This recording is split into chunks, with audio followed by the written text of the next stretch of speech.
Alhamdulillah. Alhamdulillahilladzi arsala rasulahu bil huda wa dinil haq liyuzhirahu 'ala ad-din kullih wa kafaa billahi shahida. Asyhadu an la ilaha illallah wa asyhadu anna Muhammadan abduhu wa rasuluh. Allahumma shalli ala sayyidina Muhammadin wa ala alihi wa sahbihi rasulillahi ajma'in. يا أيها الذين آمنوا اتقوا الله حق تقاته ولا تموتن إلا وأنتم مسلمون. Jemaah Jumat yang berbahagia,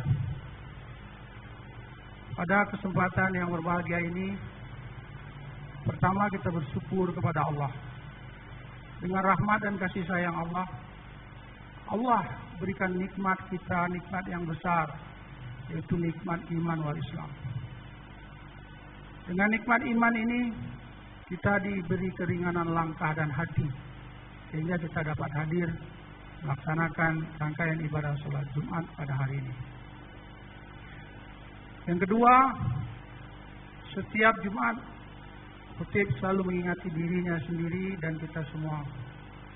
Marilah kita meningkatkan kadar kualitas keimanan dan ketakwaan kita kepada Allah. Kita hendak yakin hanya dengan iman dan ketakwaan inilah satu kunci untuk mendapatkan keselamatan, kebahagiaan, dan kejayaan di dunia yang sementara dan singkat ini, dan kejayaan yang hakiki di akhirat yang kekal abadi selama-lamanya.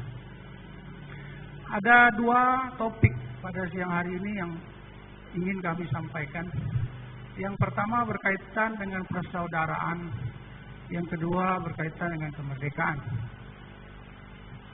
Persaudaraan di dalam Al-Quran, surah Al-Hujarat ayat ke-13. Ya ayuhan nas, inna khalaqnakum min dzakari wa unsa wa ja'alna syu'uban wa qaba'il lita'arafu. Inna akramakum innallahi atqakum. Sesungguhnya Allah yang Maha Pencipta, Allah Khalik, Dia menciptakan kehidupan ini, baik yang nampak ataupun yang tidak nampak. Yang tidak nampak seperti malaikat, setan, dia tidak nampak tapi dia ada, gaib. Lalu Allah menciptakan juga yang nampak, manusia, tumbuh-tumbuhan, hewan. Yang mana manusia, bagaimana tadi ayat, inna khalaqnakum. Cuma Allah yang menciptakan itu terdiri dari laki-laki dan perempuan, bersuku-suku, berbangsa-bangsa, berpuak-puak. Untuk apa? Untuk saling mengenal, saling mengetahui, saling pembelajaran. Nah, dalam hal ini kita diikat oleh tali persaudaraan, baik persaudaraan satu nasab, satu ayah atau satu ibu, ataupun persaudaraan yang pertama, ulama katakan persaudaraan yang diikat wasyariah, diikat secara kemanusiaan, bahwa kita semua ini adalah manusia yang semuanya adalah Bani Adam, cucu Nabi Adam.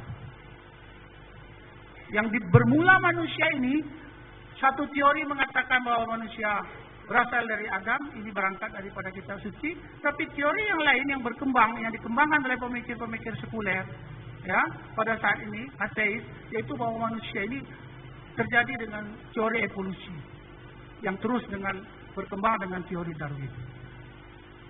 Nah, ini yang menyesatkan.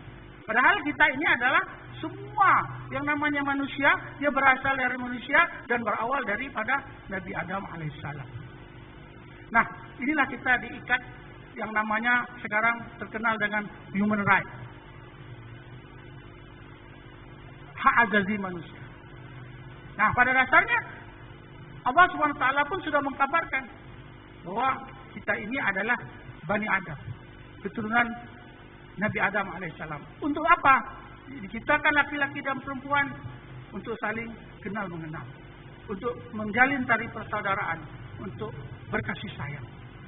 Yang kedua, kita diikat dengan uhwah wataniyah, persaudaraan yang sesama satu bangsa.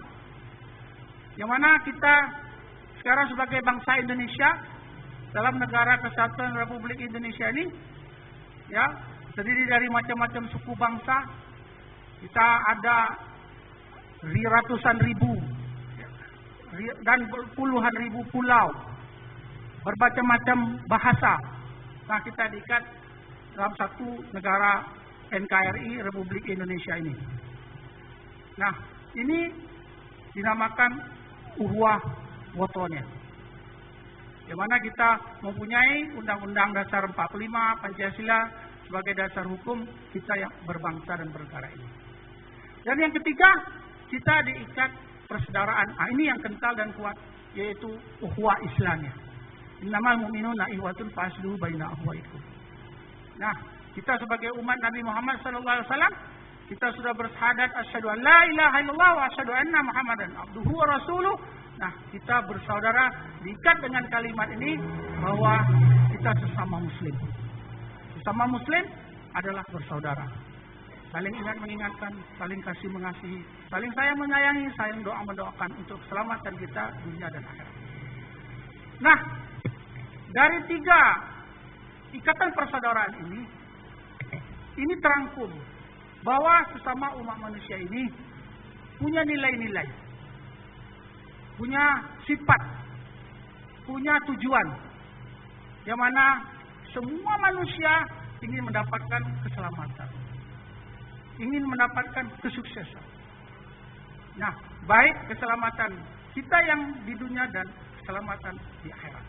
Nah, turunan dari persaudaraan ini, maka seseorang, manusia, ataupun satu bangsa perlu namanya kemerdekaan.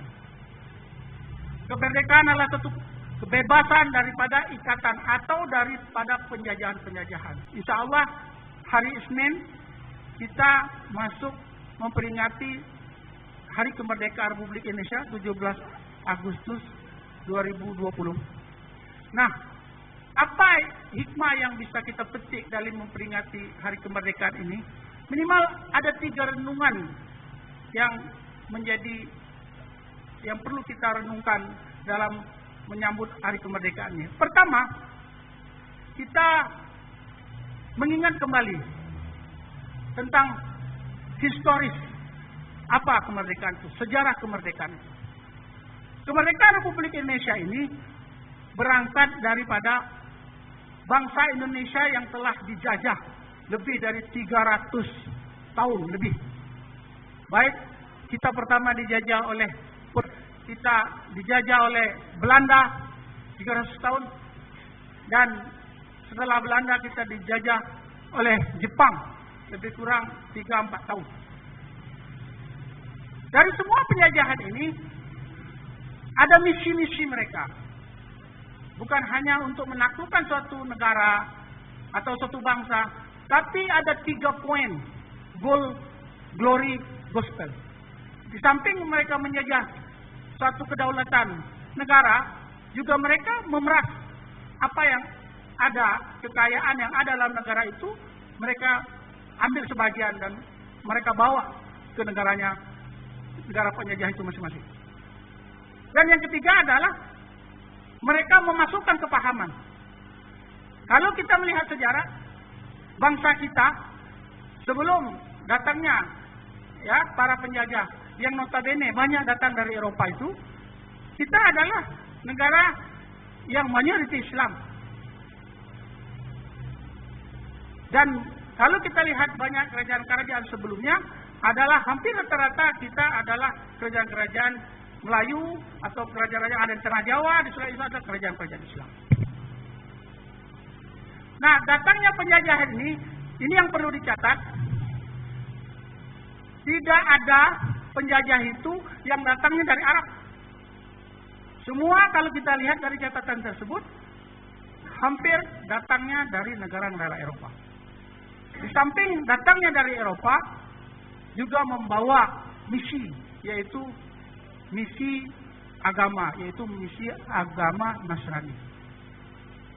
Kita lihat Portugis, kita lihat Spanyol, kita lihat Belanda. Dan yang terakhir adalah Jepang. Itu memang Asia. Nah, ini agama. Nah, atas berkat rahmat Allah. Nah, ini termuat dalam undang-undang. Bahwa kemerdekaan ini yang pertama adalah atas berkat rahmat Allah. Lalu baru dengan ikhtiar. Jadi bukan datang dengan sendirinya, tapi adalah ikhtiar dari para orang-orang tua kita dulu, tokoh-tokoh kita dulu, pejuang kita dulu, yang notabene mayoriti adalah Islam. Mayoritas adalah tokoh-tokoh yang Muslim. Di samping Muslim yang taat, tapi Muslim yang cerdas. Nah, bagaimana supaya kita yang terdiri dari berbagai macam suku, berbagai macam bahasa, ya, kita bisa bersatu, kita bisa mendeklarasikan, bisa memproklamirkan menjadi suatu bangsa, yaitu bangsa Indonesia.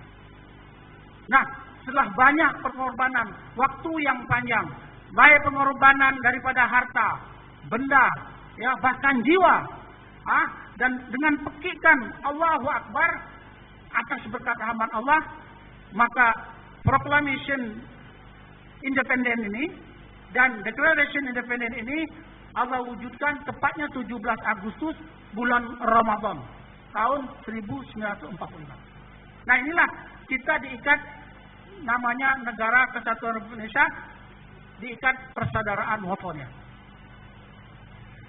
Nah, ini adalah satu nikmat Allah. Setelah nikmat iman, yaitu nikmat kemerdekaan ini. Karena dengan nikmat kemerdekaan ini adalah suatu alat untuk kita mau kemana kita ini bersama-sama dalam satu bangsa. Nah, yang kedua yang menjadi renungan di samping sejarah singkat ini adalah tokoh-tokoh yang memproklamirkan negara ini, yang menyetuskan dalam Undang-Undang Dasar 1945 itu, yang dikatakan Pancasila 9, hampir semuanya adalah seorang tokoh-tokoh Muslim dan yang mempunyai kecerdasan dan keimanan yang kuat.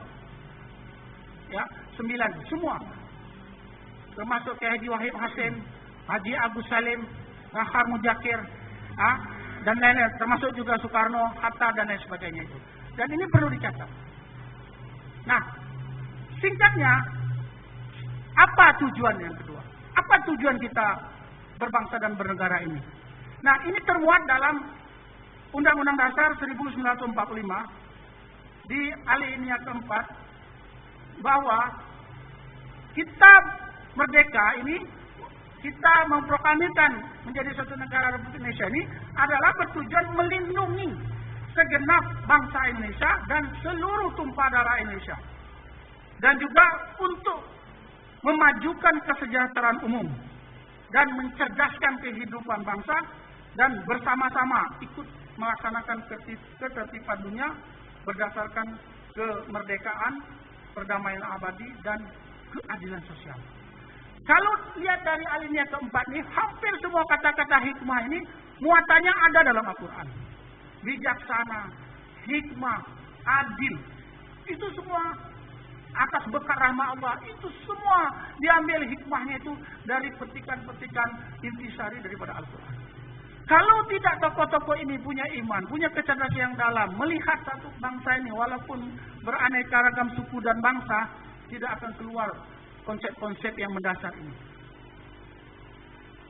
Inilah tujuan kita.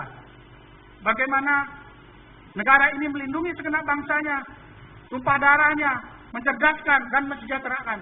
Yang jadi pertanyaan, kita ini sudah sejahtera atau belum? Sudah cerdaskah belum? Nah, ini yang jadi pertanyaan. Nah, mengapa ini terjadi? Maka inilah, kalau kita menyadari tujuan ini bagus sekali, tapi di dalam tujuan ini ada virus-virusnya. Virus-virus untuk merusak tujuan ini. Kenapa? Orang-orang, walaupun kita sudah secara de jure dan de facto kita tidaklah dijajah, tetapi orang-orang non-Muslim, orang-orang negara yang ada di luar itu tak suka kita ini bersatu, maju, dan berkembang. Mengapa? Nah, inilah pikiran-pikiran supaya kita ini hancur. Apabila bangsa Indonesia ini hancur, yang mana bangsa Indonesia ini mayoritas Islam, maka pada hakikatnya Islam di tempat kita ini akan termarginalkan, akan terpinggirkan, akan susah, akan miskin. Maka dengan segala macam cara. Kalau dulu sejarah memang dengan penjajahan, dengan senjata, datangkan serjadu, POC dengan datangkan kapal dan lain sebagainya. Sekarang tidak, tapi dirusaklah dengan virus-virus modern ini. Macam mana mereka supaya kita hancur? Mereka upayakan pejabat-pejabat bangsa ini, negara-negara ini supaya doyan dengan cara bekerja yang Masya Allah bertentangan dengan apa menjadi cita-cita bangsa. Doyan korupsi. Karena rusaknya, akhirnya terjadi banyaknya maladministrasi, mal kekuasaan dan lain sebagainya. Ini salah satu penyakit yang besar adalah korupsi. Ini satu. Nah, biasanya korupsi ini banyak terjadi yang memegang kekuasaan.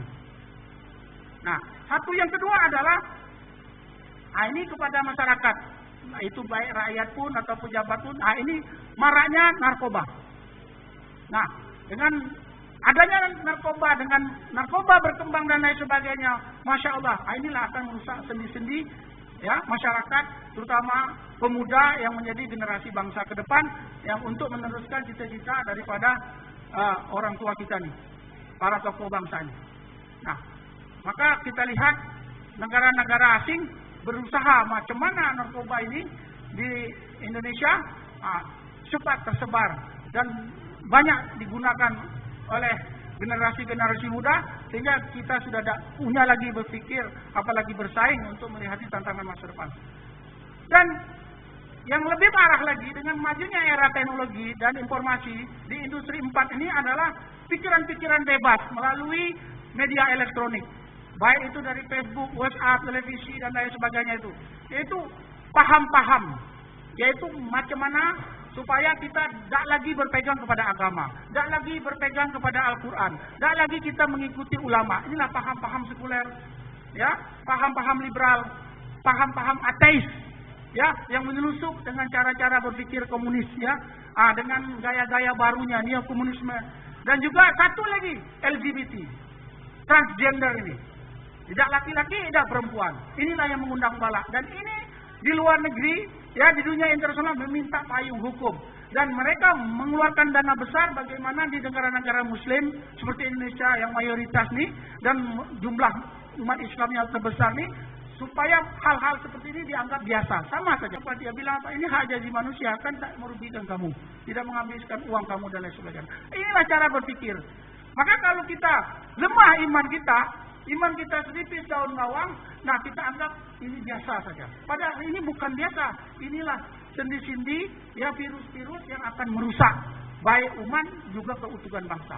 Agama apapun ini bertentangan, ya, dengan LGBT ini bertentangan dengan agama apapun dan kitab suci apapun. Apalagi kitab suci kita Al-Quranul Karim.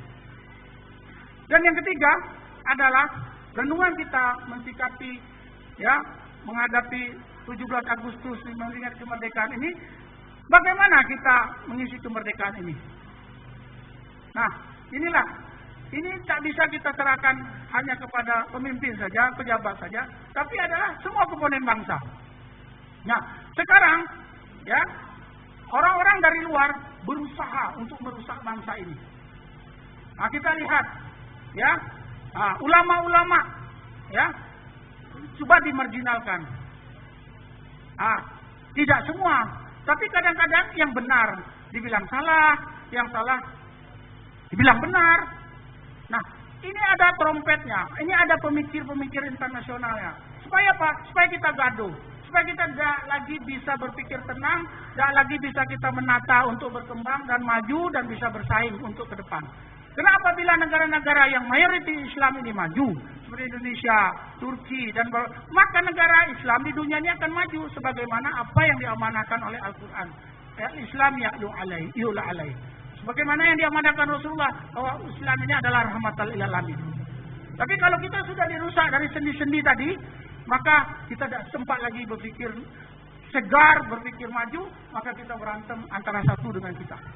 Nah, sekarang banyak ulama, ya, yang sebenarnya memperjuangkan, yang memang punya keturunan pejuang untuk memajukan bangsa ini, dimarginalkan. Dianggap tidak semua, tapi inilah kita harus hati-hati mendapat berita-berita seperti ini. Karena berita-berita seperti inilah yang akan membawa kita satu sama saling bercuriga dan akhirnya kita tidak lagi dapat melihat atau bergerak untuk ke depan lebih baik dan lebih maju serta mempunyai daya saing yang kuat. Yang pertama, kita harus mempunyai niat ya yang tulus dan sikap yang positif ya untuk meneruskan cita-cita daripada tokoh-tokoh dan ulama-ulama bangsa kita. Yang kedua adalah kita berbuat sesuai dengan potensi kita masing-masing di bidang kerja kita masing-masing ya dengan niat ibadah. Kenapa? Kalau kita berniat ibadah, pertama kita jelas mendapat pahala. Yang kedua, apa yang telah dijanjikan kita tidak akan tertukar. Allah akan berikan. Allah Maha Rahman wa Maha Rahim. Dan juga sesuai dengan tujuan hidup kita. Wa ma khalaqtul jinna wal insan illa liya'budun. Yang ketiga, untuk meningkatkan kemampuan ini, maka mari kita siap beradaptasi menghadapi cabaran kemajuan teknologi di era digital industri 4.0 ini, industri 4 ini. Tidak bisa kita akan terus digilas kalau kita tidak beradaptasi. Memang kita tidak harus ikut 100%, tetapi paling tidak kita beradaptasi dengan keadaan-keadaan seperti ini. Yang hak kita jalan, yang batil ini harus kita sikapi dengan secara bijak. Karena kalau kita mengikuti semua, maka kita tetap di kadalnya, kita tetap menjadi budaknya. Tapi kalau kita tidak beradaptasi dengan itu, kita pun akan ketertinggalan.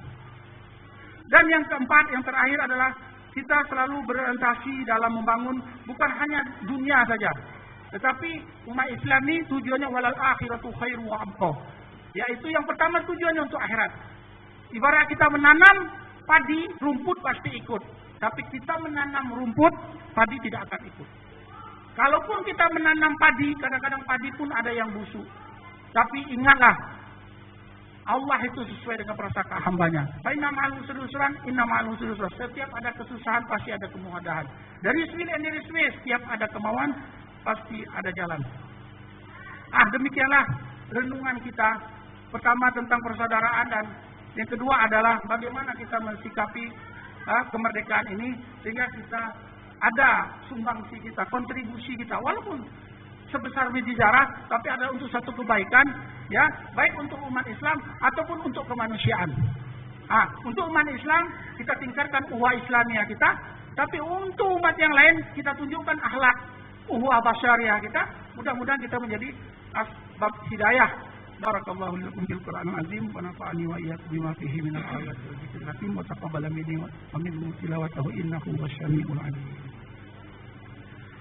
اللهم صل على سيدنا محمد وعلى آل سيدنا محمد. Alhamdulillahilladzi hadana li hadza wa ma kunna linahtadiya laula an hadanallah. La ilaha illallah wa asyhadu anna Muhammadan abduhu wa rasuluh. Allahumma shalli ala sayyidina Muhammad wa ala alihi wa sahbihi rasulillah ajma'in. Di dalam Al-Quran terdapat 30 juz. Terdapat 6.326 ayat. Terdapat 114 surat. Dan kita hendak yakin Rasulullah bersabda, "Taraktu fikum amrayn in tamassaktum bihima lan tadillu abada kitaballah wa sunnati rasul." Pegang dan gigitlah erat dua perkara ini. Bila kamu pegang, kamu renung dan pahami dan kamu amalkan, pasti kamu akan selamat dunia wal akhirat. Apa dua perkara itu? Pertama Al-Quran, yang kedua sunnah Nabi Sallallahu Alaihi Wasallam. Nah, Al-Quran adalah bukan hanya sebagai bacaan saja, tapi adalah pedoman dan petunjuk untuk kita hidup di dunia dan akhirat. Dan juga merupakan sumber dari segala sumber ilmu. Pakar banyak mengatakan bahwa Al-Quran tidak sesuai dengan sains. Bukan Al-Quran tidak dengan sains. Sains belum sampai mewujudkan apa yang menjadi cita-cita Al-Quran.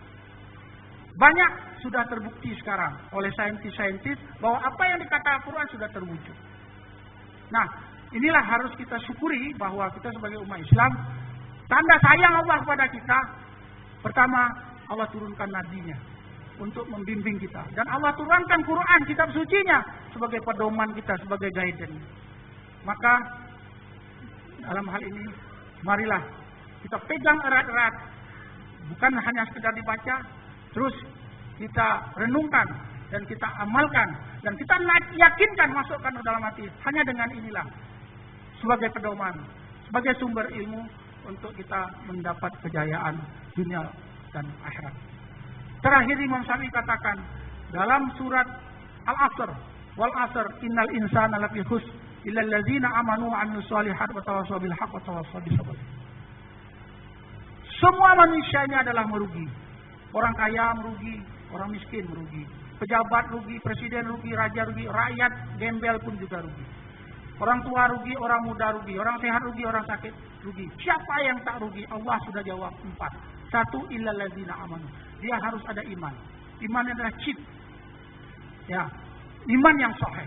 Yang kedua adalah iman tidak cukup, dia harus buktikan dengan amal soleh.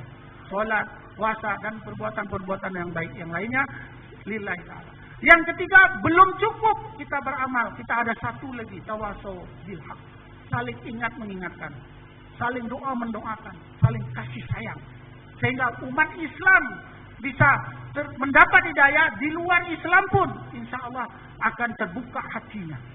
Dan yang terakhir, watawasau bis sabr. Berusaha dengan tulus, sabar dan istiqomah. Mungkin hari ini tidak, tapi mungkin yang akan datang insya Allah akan masuk hidayah itu ke dalam hati, dan akan terbuka pikiran dan mindset kita semua, dan inilah akan mengantarkan kita mendapatkan keselamatan dunia dan akhirat. Innallaha wa malaikatahu yusholluna 'alan nabi ya ayyuhalladzina amanu shallu 'alaihi wa sallimu taslima. Allahumma shalli 'ala sayyidina Muhammad wa 'ala ali sayyidina Muhammad kama shallaita 'ala sayyidina Ibrahim wa 'ala ali sayyidina Ibrahim wa barik 'ala sayyidina Muhammad wa 'ala ali sayyidina Muhammad kama barakta 'ala sayyidina Ibrahim wa 'ala ali sayyidina Ibrahim fil 'alamin innaka Hamidum Majid. Allahumma ighfir lil mu'minina wal mu'minat wal muslimina wal muslimat al ahya'i minhum wal amwat. Rabbana zalamna anfusana wa illam taghfir lana wa tarhamna lanakunanna minal khasirin. La ilaha illa anta subhanaka inni kuntu minaz zalimin. Allahumma arinal haqqa haqqan warzuqna ittiba'ahu wa arinal batila batila warzuqna tinabah. Rabbana la tuzigh qulubana ba'da idh hadaytana wa hab lana min ladunka rahmah innaka antal wahhab. Rabbana atina fid dunya hasanah wa fil akhirati hasanah wa qina adzabannar. Subhana rabbika rabbil izzati amma yasifun. Assalamu alal mursalin walhamdulillahi rabbil alamin. Ibadallah innallaha ya'murukum bil adli wal ihsan wa ita'i dzil qurba wa yanha 'anil fahsya'i wal munkari wal baghi ya'izukum la'allakum tadhakkarun. Fasbuhu yazkurkum fasbuhu katsiran la'allakum tuflihun. Wa la dzikrullahi akbar.